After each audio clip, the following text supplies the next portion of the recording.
iniciativa Galileos. Hola, muy buenas tardes, buenas noches ya.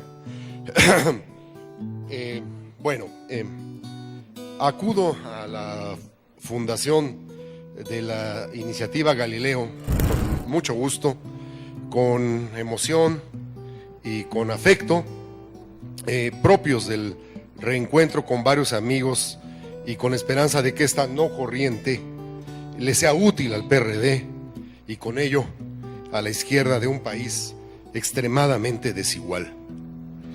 Creo que es lo primero que debo subrayar.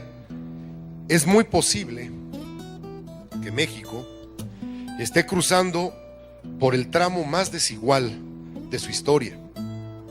Es a tal punto grave lo que ocurre en nuestra época que ya puede compararse con otros episodios extremadamente desiguales de nuestro pasado, el virreinato y el porfiriato. No hay un gramo de exageración en lo que digo. Si nos atenemos a la simple recolección de datos y lo que ellos nos anuncian, en los próximos 15 años quedará agotado para siempre nuestro bono demográfico, y si continuamos anegados en este mar de los sargazos económico, para el año 2030 México acabará siendo un enorme país habitado por 140 millones de personas con 85 millones de viejos pobres. No seremos Japón, cuyos viejos mayores de 60 años, casi la mitad de su población, tienen un ingreso promedio de $6,000 al mes, sino seremos un territorio de adultos sin pensiones, porque nunca tuvieron salarios dignos, quizás nunca tuvieron empleo, con una infraestructura de salud insuficiente y debilitada. Hacia ese país vamos, si la izquierda no interviene y no corrige. Si la izquierda no sabe elaborar una política que modifique seriamente las tendencias fundamentales que nos han movido durante los últimos 30 años. Se trata de construir un viraje histórico en la idea de la economía y de la política en nuestro tiempo. Y no veo otra organización que tenga posibilidades de edificarla que el Partido de la Revolución Democrática. A pesar de todos sus defectos, a pesar de su escisión, puedo decir, a pesar de sí mismo. No me lo tomen a mal, Guadalupe o compañeros, pero sé de lo que hablo. He padecido en carne propia todas las taras y los vicios del PRD. Y es que alguna vez, cuando era joven, milité en él. Me sigue pareciendo desesperante su debilidad programática, especialmente en materia económica, su descuido en la formación de cuadros, el indigno caudillismo que lo atarantó durante décadas, solo 2 candidatos a la presidencia durante 30 años, su libreto contrademocrático al anunciar siempre fraude electoral cuando no gana posición ejecutiva, la vista gorda con personajes reconocidos por su corrupción, la tortuosa y a ratos insufrible vida de Corrientes y un largo etcétera que desanima y descorazona.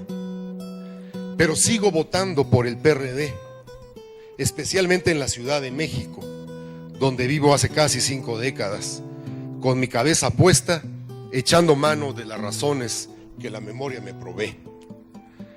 Y es una reivindicación que quisiera compartir y discutir con la iniciativa Galileo. Como ningún otro partido, el PRD encauzó la democratización de México en el último cuarto de siglo, a veces en batallas emocionantes y hasta heroicas. El PRD fue el partido que puso los muertos en la última etapa de la transición hasta la llegada de la reforma de 1996. Su asistencia a ese pacto fundador, que ya se preparaba, es el hecho que acabó de esculpir el edificio democrático de México. Con ese pacto, el PRI perdió la mayoría de la Cámara de Diputados luego de 65 años. El PAN multiplicó su votación histórica y Cuauhtémoc Cárdenas ganó para la izquierda y por derecho propio la capital del país. La dispersión efectiva del poder, que es el hecho político más importante de la transición, ocurrió pues cuando el PRD asistió al Pacto Democrático de fin de siglo.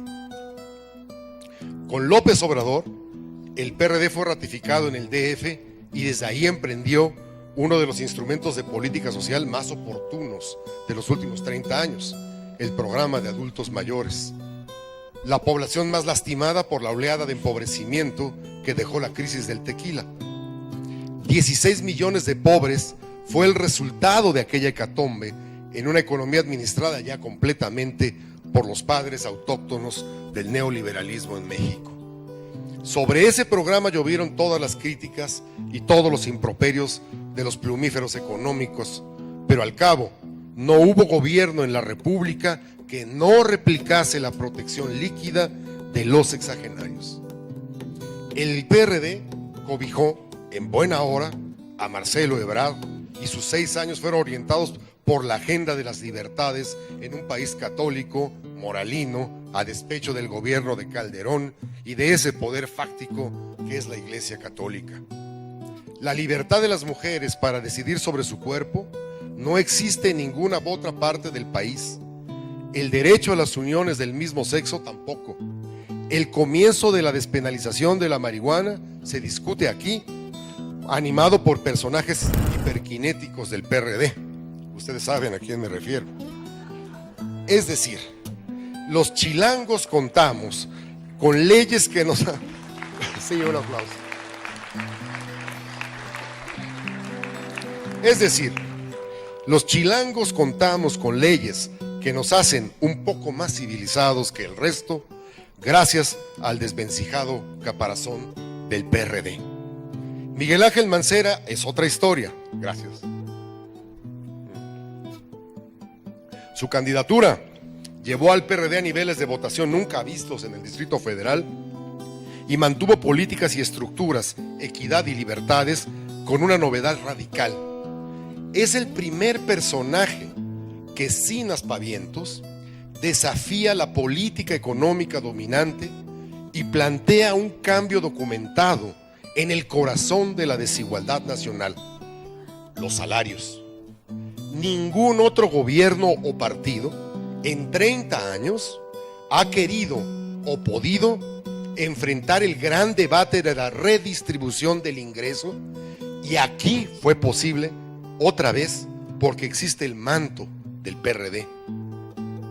Y más polémicamente, con el Pacto por México, el PRD decidió tomar riesgos y salir de la adolescencia política, atar compromisos públicos sobre una desmesurada agenda de reformas para intentar incidir en el curso del gobierno. Es decir, por primera vez abandonar la izquierda testimonial o denunciante para ser corresponsable de lo que se decide en el país. El balance de esta aventura, que yo apoyé, no es bueno, pero volver a la izquierda corresponsable de lo que ocurre en el país es un cambio que marca a la izquierda infantil de la izquierda pluralista. No ignoro ninguno de los episodios ni circunstancias que manchan hoy al PRD, pero visto con cierta perspectiva, la democracia política llegó a la Ciudad de México de la mano de este partido. Después de años de neoliberalismo mental, reivindicó valerosamente el bienestar de los más débiles, los viejitos. Amplió el campo de la modernidad y de las libertades como ningún estado del país se ha atrevido a hacerlo. Bajo su manto se ha estructurado la única reforma estructural contra la desigualdad esencial, la que está en el mercado, la política de recuperación salarial, y ha comprendido que en el endemoniado pluralismo mexicano el acuerdo es la única vía para la política democrática. Pienso en todos los defectos del PRD. Ahora pongan estos hechos en la balanza de la historia. Por eso ha valido la pena la existencia de ese vehículo hoy tan maltratado y denominado PRD. Lo que quiero decir con todo esto es que la iniciativa Galileo tiene sentido si nace con un espíritu decidido, no sectario, si llega con el propósito de tender puentes al interior del PRD y del PRD hacia la sociedad, si los Galileos son vistos y reconocidos como un factor de concordia, un lugar de encuentro, de buena leche, lealtad y seriedad.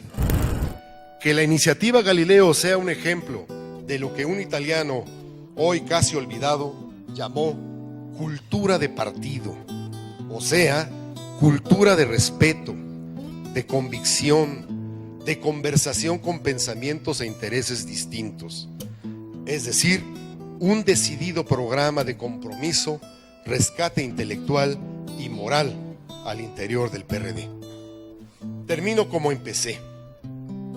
Todas las cifras, todos los datos, las tendencias económicas fundamentales pronostican que los siguientes 3 lustros, 15 años, cincelarán el tipo de sociedad que México forjará durante todo el siglo XXI.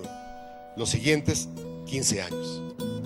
Por la crudeza de las leyes de desigualación, pero también por la absoluta certeza de las leyes demográficas, sin empleos suficientes o con empleos tan mal pagados, el bono demográfico se nos está yendo ante nuestras narices en uno de los desperdicios humanos más inmensos y más imperdonables de la historia moderna. Derechos humanos, anticorrupción, pero sobre todo desigualdad, deberían ser los ejes de la agenda galileica y del PRD en los siguientes años. Una poderosa elaboración de contraste, especialmente en materia de política económica y enfáticamente en materia de salarios. Esta sociedad necesita desesperadamente un shock de demanda, lo que quiere decir un shock redistributivo. Y sostengo que existen ya maduras las condiciones intelectuales y políticas para presentar una alternativa económica a toda la nación. México necesita al PRD y necesita una pulsión sana y no sectaria. Espero que esta tarde acudamos al comienzo de esa hazaña política. Muchas gracias.